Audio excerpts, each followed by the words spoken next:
What's up? Welcome back to BTTO, Better Than the Original. I am your host, Ange.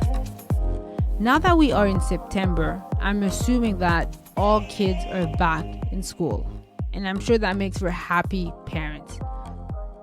Not having to always answer the question, what are we doing today?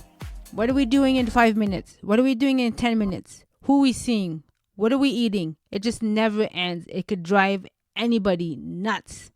So I'm sure for a lot of parents, they're extremely happy. We're very happy here. But in Julie's, what's most important to us is that in Julie is extremely happy to go back to school. She likes her routine. She likes her school. She likes her teachers. So this is a happy house. Last time I did the podcast, I was still doing radiation treatment. 2 weeks and a half ago, I stopped, and I'm extremely happy about that. I feel more energized. The only thing that worried me is that the amount of time I would have in a day. Because, it took me an hour and a half to get to my treatment. So it kind of kept some of my schedule, if you want to say schedule, a bit busy. Now there was an hour and a half with nothing. So I had to fill it with something. But what I wanted to fill it with is going back to the gym. But I needed the okay from the neurosurgeon.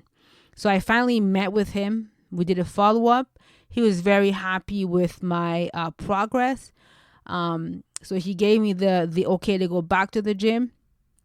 I'm extremely happy. I'm back lifting weights. That's what I love to do. I'm back lifting weights. I'm back actually jogging on the treadmill. I did a 15-minute jog last time. I was super happy. I didn't think I was able. I didn't think I was going to be able to keep up, but I did. I was extremely happy. And now I'm slowly getting back to the weightlifting. Before everything that happened, the surgery, all of this tumor, I was able to bench like 120. Then I was able to squat 185. And I was able to deadlift 180. So they were pretty, for me, I think they're pretty heavy. And I'm going to get back to it. I'm not sure how long it's going to take me to get back to this, but I'm going to get back to it. I'm giving myself 6 months just to get back to it. And also I'm giving myself 6 months because of my left side of my body that's still a bit weak, especially my hands, my wrist. So to be able to lift, you need especially your arms, your wrists, to be able to do a good bench and a good deadlift. But I'm giving myself six months. And I'm also giving myself until next September to do a 10K. I want to do it just because I know I can. So I guess I'm building myself to next September to do that as well. What else has been happening? So I was so happy when he gave me the okay with the weightlifting, as well as I could go swimming. That really helps a lot. You will see that my speech has not completely. Haven't regained my speech completely, but it'll come back. I'm being patient. I'm being way patient with myself. But it's gonna come back. I still stumble on words. I still have to search for some words. But it's all good. I've come a long way. I have to give that to myself. I'm off of medication, and that feels extremely good. Like you're feeling back to your normal self. But I will go back again in another 4 weeks, I believe. Yeah, and that will be the chemo pill. That's gonna make me feel shitty for a week or so, out of 1 month, because I think I take it for 1 week. And then the rest of the month, I don't take it. So for 1 week, I'll feel shitty. But that's what it is. It is what it is. What else? The only thing now that I'm back at the gym, the only thing that gets on my nerve is seeing people weightlifting. What I was able to weightlift. It gets on my nerve because I know that I'm capable of doing it, but I have to slowly get to that to that weight, to the weight that I used to do, but it's just so shit. I guess it must be a bit of jealousy as well that I'm not able to do it. It pisses the hell out of me. But it's all good. As I said, I'm giving myself 6 months to get back, and if not to get better at my bench, at my squat, and at my deadlift. But it's all good. I'm trying to be patient with myself. I'm saying it a lot because I have to really believe it, because I'm like, I'm the person with the least patience. I like things to happen right now. I hate waiting for things. What else has been happening? So in the meantime, I had to fill out some insurance papers for work because I'm not working anymore. I think those papers are so they make it so complicated, and I think sometimes the question that they have is they're so insensitive. It's like there's no sensitivity. It's just that the questions are so rough. It kind of brings you back. I don't know. That maybe it's me, but that's what I think. I just hate filling out those paperwork. And I hate talking to the people on the other end. They have absolutely no clue of what you're going through, and they're so stern with you, as if you're like they treat. Oh, it's almost like they treat you like a kid, and it's very annoying to me. It gets very annoying. But whatever. It's done. I'm happy that it's done. I've lost a lot of weight. I've lost like 20 pounds. Not because I wanted to, it's just because I'm just not eating as much. So now with all this weightlifting that I'm doing, I have to be really mindful of what I put in my body. Even though I only eat once a day, since I have a tumor in the brain, I try to stick to all the brain food. So all the avocados, the fish, the coconut oil, anything that has to do with brain, what they call brain food. That's what I focus on. Sometimes it's not easy, especially when you only eat once a week. Once a week, my God, once a day. It could be a bit hard to maintain. But I mean, that's basically what's been going on with me. I just wanted to share this with you guys. When I got the diagnostic of brain tumor, a lot of negative things came afterwards. That I was not going to regain my mobility, that I was not going to be able to do a lot of things. There was a lot of you won't be.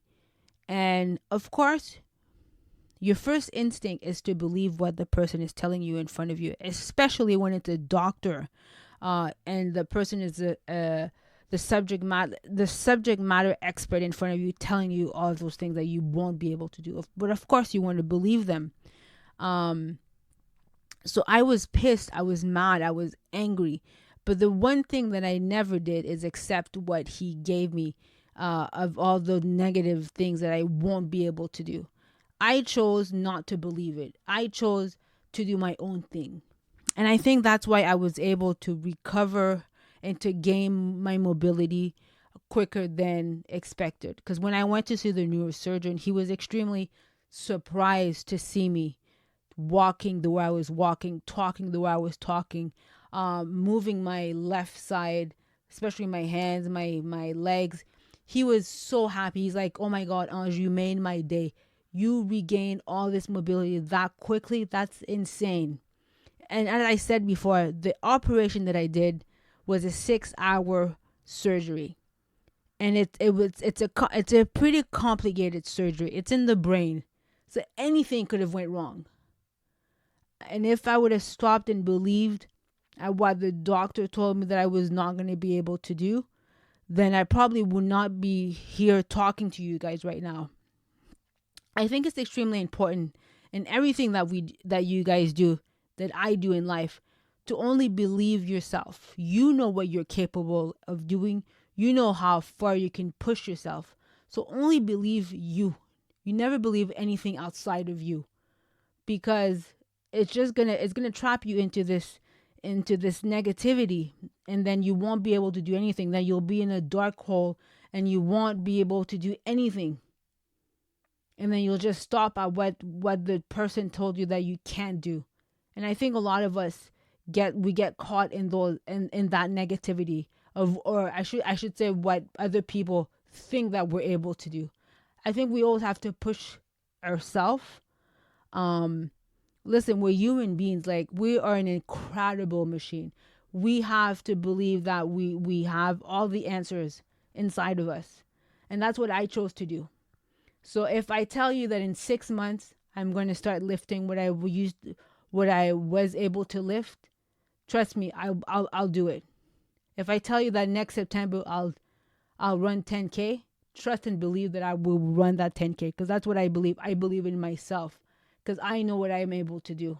So that's what I want. This is going to be a very short podcast because I don't have lots to say, but that's what I wanted to share with you guys. Believe in yourself. Push yourself to the max. Don't be afraid to not fall into that little box that everybody wants you to be in. Just push yourself. I'm going to continue recording the podcast. I'll give you my what's the word? I will give you the progress on my weightlifting and my running. So I'm going to start training for the 10K this week. So I'm just doing it 15 minutes at a time. And then every week will increase into, because I think to run 10K, I think they said that a fit person could run it in 43 minutes. Now, realistically, that's not going to be me. I'll be able to run it in 60 minutes. That's what I want to do, is 60 minutes. You see how I just put some limitation on myself? Let me try for 43. I'm going to try to do a 10K in 43 minutes. We'll see how that goes. Anyways, guys, that is it for me today.